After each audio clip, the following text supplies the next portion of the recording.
What's up everyone, John Rettinger from Techno Buffalo here. In the world of smartphones, there are now two kings of the ring. In one corner we have Sprint's EVO 4G, and in the other we have Apple's just announced iPhone 4. Well, the iPhone 4 is not coming out for a few more weeks, but we do have the EVO 4G to be unboxed here, a phone that I'm very excited to take a look at. We'll run through all the specs as we do the unboxing.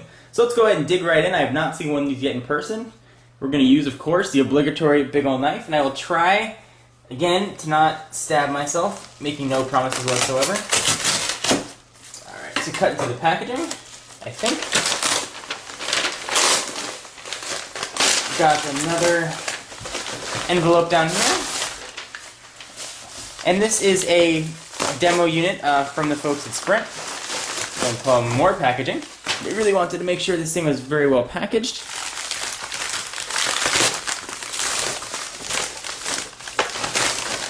And here we have the EVO 4G for Sprint. So this is going to run you $199 on contract after, of course, rebates. From everything that I've heard, it seems to be well worth the money.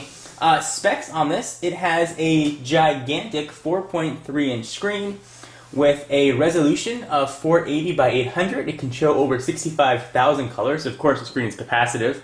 It's got a whopping 8-megapixel camera, which can shoot video in 720p, which is obviously very impressive. It's running a Snapdragon processor, clocked at 1 gigahertz, sitting on top of Android 2.1 and not 2.2, and using HTC Sense UI. It has 512 megabytes of RAM and about 1,024 megabytes of ROM. So enough of the geeky spec. Let's get to the phone. I'm really excited to see this. It kind of comes in an egg carton, I guess, eco-friendly packaging. Go ahead and pull that off. Cardboard cover right on top. Pull that out, and here we have the EVO 4G. And this thing is big. I mean, you can really, that extra almost inch on the screen, you can definitely tell, but it doesn't look too big to not be pocketable. Push it off to the side, and we'll continue our tour and see what else we get.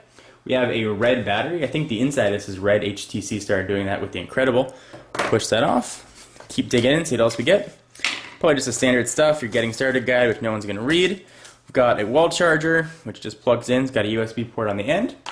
And we've got a micro USB port, so it is a standard, which is nice. Let's go ahead and do a size comparison here to see how this compares to some of its competition. Let's take a look at its Android stablemates first, and reach across and grab it. We have the Nexus 1. You can definitely see a size difference there. And we have the Verizon competition. We have the Droid Incredible right there, and you can definitely see the much larger screen size. Let's see if there's any thickness difference between the three. And they all look to be relatively thin phones. So let's push the other two off to the side and continue our tour of the EVO 4G. Now, I don't know if you guys get 4G where you're at. I'm in Southern California, and we don't have it quite yet, although it is supposedly coming sometime soon. So you're just going to be here on regular 3G service on Sprint's network. So we've got dust on the screen, but we have 4 capacitive buttons across the bottom, sort of your standard Android buttons. You've got your home, your menu, your back, and a search button. There is the front-facing camera, which I believe is 1.3 megapixel, and you can use that for video calls over Quick or Skype, I believe, too, which is kind of neat. On the left-hand side, we've got nothing. On the right-hand side, you've got it's like a volume rocker up and down, and nothing else. On the bottom, you've got a stylus. Nah, just kidding. There is your charging port and actually HDMI out, which is kind of neat. You can actually use this to plug into your TV and watch full HD movies right from your phone. We've got a kickstand, which you can use to prop it up if you want to watch something. On the back, there is your 8-megapixel camera and dual LED flash, which is kind of nice, and the Sprint EVO 4G branding, speaker grill, and your 3.5mm headset jack, and what I assume is a power and lock button. Let's go ahead and pry off the battery. Back, see if I can do this. And let's pop it in and do a first boot up. And let's see if somehow I've got 4G service where I am, which I definitely doubt. This also comes with a mobile hotspot app, so you can use this as a MiFi device. And similar to what we've seen on the Incredible, the back of it is totally red. And it looks like the micro SD card is sort of lodged in there in a very weird way. I assume they had to reshuffle the way they usually do things to get the extra antennas for WiMAX, which is 4G, to work in here. So your battery, again, which is big and red, is of size. Let's see if we can find the size on this thing. Although I assume it's got to be 1500 milliamp hours, which should be quite good to get through a full day's use. Let's go ahead and plug it in.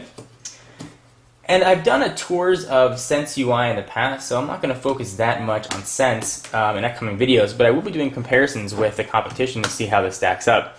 Let's go ahead and do a first boot up and see what we have. I assume we're going to get sort of the standard Android.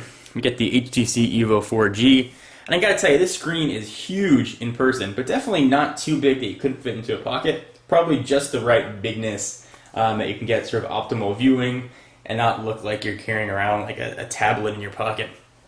So we'll go ahead and watch this boot up screen, and I'll probably cut to the end of this so you don't have to watch this all in real time.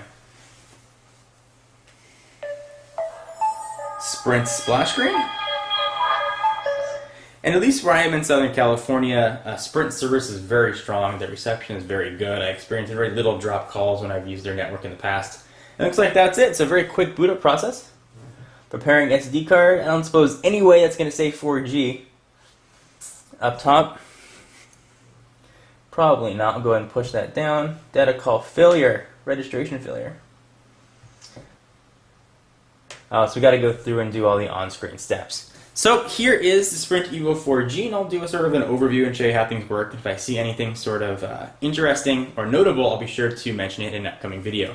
Anyway, I'm John Rettinger from Techno Buffalo. Go check it out for all of your tech news and for exclusive content.